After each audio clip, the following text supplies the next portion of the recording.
Hello all welcome back to my channel Yamini home tips. ఈ వీడియోలో చాలా టేస్టీగా ఉండే వెజ్ మంచూరియన్ని ఎలా తయారు చేసుకోవాలో చూపించబోతున్నాను. అంతకన్నా ముందు ఎవరైనా ఫస్ట్ టైం మన ఛానల్ని చూసినట్లయితే ప్లీజ్ సబ్స్క్రైబ్ చేసుకోండి అండ్ వీడియోని ఎండ్ వరకు చూసి ఒక లైక్ కూడా కొట్టేయండి. ఇక లేట్ చేయకుండా వీడియోలోకి అయితే వెళ్ళిపోదాం. ఇక్కడ చూపిస్తున్న విధంగా ఒక ఫుల్ క్యాబేజ్ని అండ్ ఒక క్యారెట్ని చిన్న చిన్న పీసెస్గా తురుముకొని అయితే మనం తీసుకోవాలి. కట్ చేసుకుంటే మనం అంత చిన్నగా పలుకులు రావు కాబట్టి తురుముకొని అయితే తీసుకోవాలి. నాకు క్యాబేజ్ వచ్చేసి 4 కప్స్ వచ్చాయి అండ్ క్యారెట్ వచ్చేసి తురుముకున్న తర్వాత 1 కప్ అయితే వచ్చింది. ఇక ప్రాసెస్లోకి వెళ్ళిపోదాం. ఇలా తురుముకున్న క్యాబేజ్ క్యారెట్లో రుచికి సరిపడినంత ఉప్పునైతే యాడ్ చేసుకోవాలి. కొంచెం పసుపు అండ్ తర్వాత 2 స్పూన్స్ కారం అయితే యాడ్ చేసుకుంటున్నాను. మీరు మీ స్పైసీనెస్కి తగ్గట్టు కారం అయితే యాడ్ చేసుకోవచ్చు. అండ్ 1/2 స్పూన్ ధనియాల పొడి అండ్ 1/4 స్పూన్ గరం మసాలా పొడి, కొంచెంగా మిరియాల పొడి అండ్ 1 టేబుల్ స్పూన్ అల్లం వెల్లుల్లి పేస్ట్ని యాడ్ చేసుకోవాలి. 1 కప్ మైదా పిండిని యాడ్ చేసుకోవాలి. తర్వాత 3 టేబుల్ స్పూన్ కార్న్ ఫ్లోర్ని ఇందులోకి యాడ్ చేసుకోవాలి. ఇక ఫైనల్గా కాశ్మీరీ చిల్లీ పౌడర్ని అయితే యాడ్ చేస్తున్నాను. దీని వలన మంచూరియన్కి మంచి కలర్ అనేది వస్తుంది. ఇలా ఫైనల్గా అన్నీ వేసుకునేసాక మనం చేత్తో అయితే వీటిని బాగా మిక్స్ చేసుకోవాలి. మనం వాటర్ ఏమి కూడా వేయాల్సిన అవసరమే లేదండి. దీంట్లో వచ్చే వాటరే కరెక్ట్గా సరిపోతుంది. కానీ మైదా పిండి మాత్రం కొంచెం కొంచెంగా వేసుకుంటూ అయితే మనం మిక్స్ చేసుకోవాలి. ఇప్పుడు నేను చెప్పిన కొలతలతో మీరు కనుక వెజ్ మంచూరియన్ని చేసుకున్నట్టయితే చాలా పర్ఫెక్ట్గా అయితే మంచూరియన్ వస్తుంది అండ్ చాలా టేస్టీగా కూడా ఉంటుంది. వంట రాని వాళ్ళు ట్రై చేసినా కూడా సూపర్గా అయితే వస్తుందండి.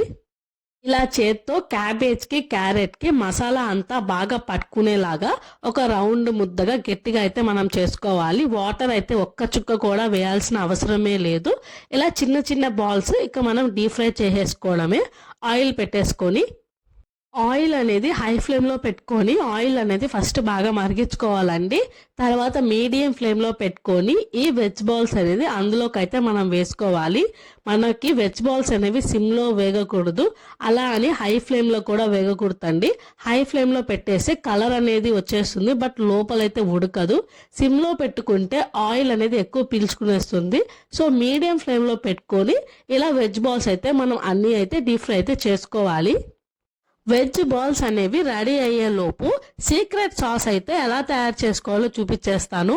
మరి లేట్ ఎందుకు, ఆ సాస్ ఎలా తయారు చేసుకోవాలో చూసేద్దామండి. ముందుగా ఒక బౌల్ని తీసుకొని అందులో 2 టేబుల్ స్పూన్స్ టమోటా సాస్ని అయితే యాడ్ చేసుకోవాలి. తర్వాత 2 టేబుల్ స్పూన్ చిల్లీ సాస్ని అండ్ 1 స్పూన్ సోయా సాస్ని యాడ్ చేసుకోవాలి. తర్వాత 1 స్పూన్ వెనిగర్ని కూడా ఇందులోకి మనం యాడ్ చేసుకోవాలండి. నేను వెనిగర్ని యాడ్ చేసే క్లిప్ వచ్చేసి మిస్ అయింది, సో అందుకని చెప్తున్నాను. ఒకవేళ మీ దగ్గర వెనిగర్ కనుక లేదు అనుకుంటే మీరు లెమన్ జ్యూస్ని కూడా ఇందులోకి యాడ్ చేసుకోవచ్చు. ఫైనల్గా 1 స్పూన్ కార్న్ ఫ్లోర్ని తీసుకొని ఉండలు లేకుండా ఈ సాస్లో అయితే మిక్స్ చేసేసుకోవాలండి.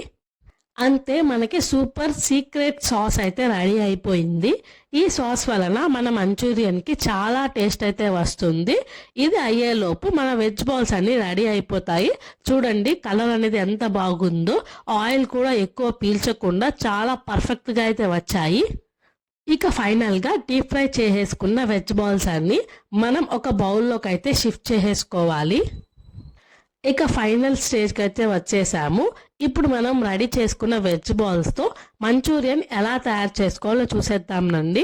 ముందుగా ఒక కడాయి పెట్టుకొని అందులో కొంచెంగా ఆయిల్ యాడ్ చేసుకొని 1 స్పూన్ వెల్లుల్లిని అయితే మనం దీంట్లోకి యాడ్ చేసుకోవాలి. తర్వాత ఒక ఆనియన్ని కట్ చేసుకొని ఇందులోకి యాడ్ చేసుకోవాలి. మీ దగ్గర కనుక స్ప్రింగ్ ఆనియన్స్ ఉన్నట్లయితే అవి కూడా మనం ఇందులో యాడ్ చేసుకోవచ్చు, ఒకవేళ లేదంటే స్కిప్ చేసేయండి. ఇలా ఆనియన్స్ని ఆయిల్లో కొంచెంగా టాస్ చేసుకోవాలి, ఎక్కువ ఫ్రై కూడా చేయాల్సిన అవసరం లేదు.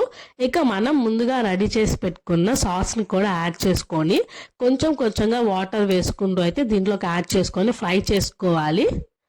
ఇక్కడ చూపిస్తున్న కప్కి ఒక 1/2 కప్ వాటర్ అయితే నేను యాడ్ చేసుకున్నాను. ఇక ఫైనల్గా ముందుగా మనం చేసి పెట్టుకున్న వెజ్ బాల్స్ని ఇందులోకి యాడ్ చేసుకొని ఒక 30 to 60 సెకండ్స్ అయితే మనం ఫ్రై చేసుకోవాలి. ఇక ఫైనల్గా కొత్తిమీర చల్లుకొని సర్వ్ చేసేసుకోవడమే. ఇలా నేను చెప్పిన కొలతలతో ఒక్కసారి వెజ్ మంచూరియాని ట్రై చేసి చూడండి, చాలా పర్ఫెక్ట్గా ఉంటాయి. అండ్ ట్రై చేసి ఎలా వచ్చిందో నా కమెంట్ సెక్షన్లో కమెంట్ అయితే చేసి చెప్పండి. ఈ వీడియో కనుక మీకు నచ్చినట్టయితే ఒక లైక్ చేయండి and me friends and family రిలేటివ్స్కి ఈ వీడియోని షేర్ చేయండి. మీ పిల్లలు ఎప్పుడైనా ఈవినింగ్ టైమ్స్లో ఏదన్నా తినాలి అన్నప్పుడు ఇలా అయితే చేసి పెట్టండి, చాలా ఇష్టంగా తింటారు. పిల్లలే కాదండి, పెద్దవాళ్ళకి కూడా ఈ వెజ్ మంచూరియన్ అనేది చాలా బాగా నచ్చుతుంది. మీకు ఈ రెసిపీ నచ్చిందని అనుకుంటున్నాను. మీరు కూడా ఒకసారి ఇంట్లో ట్రై చేసి అయితే చూడండి. అంతవరకు thank you for watching the video. Please do subscribe. Bye.